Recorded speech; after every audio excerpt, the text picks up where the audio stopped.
վիճակում դա անհրաժեշտ էր, հարկավոր էր, որովհետև կար նրբություններ, որ ինքներս էլ հասկանալու անհրաժեշտություն ունեինք,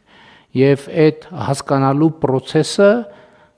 նաև մեր հասկանալու process-ը իրականացնում ենք հրապարակային։ Հիմա մենք գտնվում ենք մի կետում, երբ որ մենք մեր ձևավորած Հայաստանի Հանրապետությունը պետքա պաշտպանենք։ Պետքա պաշտպանենք շատ պինդ,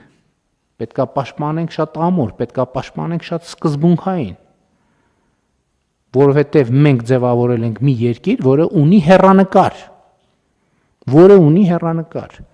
Դա չի նշանակում, որ Հայաստանում չլուծված խնդիրներ չկան։ Էլի ուզում եմ ընդգծել, աշխարհում չկա այդպիսի երկիր, որտեղ չլուծված խնդիր չկա այդպիսի երկիր։ Գոյություն չունի։ Երբևէ չի եղել մարդկության պատմության մեջ եւ երբևէ չի էլ լինելու։ Այսինքն չկա այդպիսի իրավիճակ, այդպիսի երկիր, այդպիսի տեղ, այդպիսի համակարգ, այդպիսի ոլորտ, որտեղ չլուծված խնդիր չկա։ Բոլոր տեղերում կան չլուծված խնդիրներ։ Ընդ որում, էլի ուզում եմ կրկնել,